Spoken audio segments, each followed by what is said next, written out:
Okay. I will not be writing this essay for you, obviously, but I hope that I give you some tools that helps you brainstorm a way to put this into essay form. How are perfect square trinomials a recurring topic in this unit?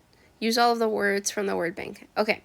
Perfect square trinomials are trinomials, second degree quadratics that can be written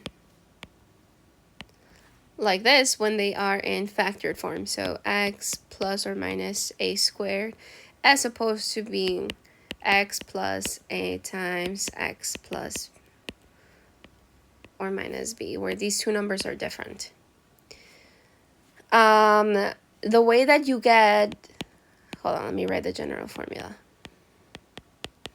The way that you get the c value is by taking the b value, cutting it in half, and then squaring it. Because if you do that, what you are going to have is a literal perfect square. These numbers are going to be the same. So therefore, your length and width of this square will be the same. Therefore, it will be a literal square. That's part of the reason why they're called perfect square trinomials. Also, the c value will always be a perfect square. Okay, so that's the definition. That would have been the first one. You need to have, the 2 points are for saying that what the factored form of the perfect square trinomial looks like, and the other point is for saying how you get the c value of a perfect square trinomial when it's written in standard form. Okay, you explain the relationship between perfect square trinomials and completing the square. Again, I'm going to take you back to the question with Panchito. This may or may not be the problem that was on your test, but same thing applies, right? When we were completing the square to solve for the x-intercepts, we had to create a perfect square trinomial, because the perfect square trinomial in factored form has, again, this form, a single factor raised to the second power. And that allows us to solve for the unknown variable simply by squaring both sides of the equal sign. So, okay, once again, we need a perfect square trinomial. We need to create a perfect square trinomial on the left side of the equal sign when we are completing the square.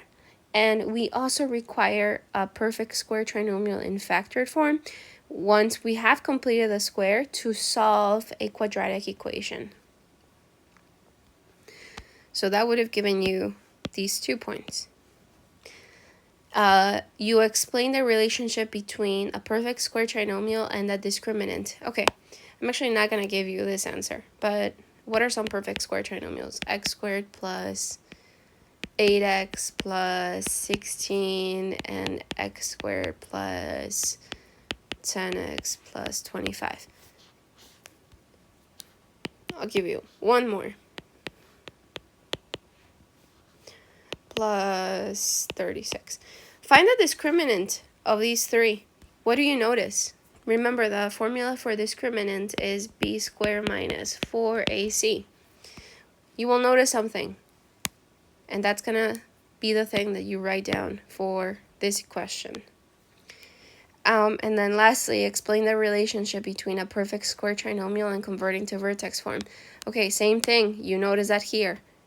You had to complete a perfect square trinomial in order to rewrite the function in vertex form. You also noticed that with the Panchito problem, you had to complete a perfect square trinomial partially on the function that was given to you in order to rewrite it in vertex form. And that was it. If you're uncomfortable writing an essay, you could have taken each of these and treat them like individual questions.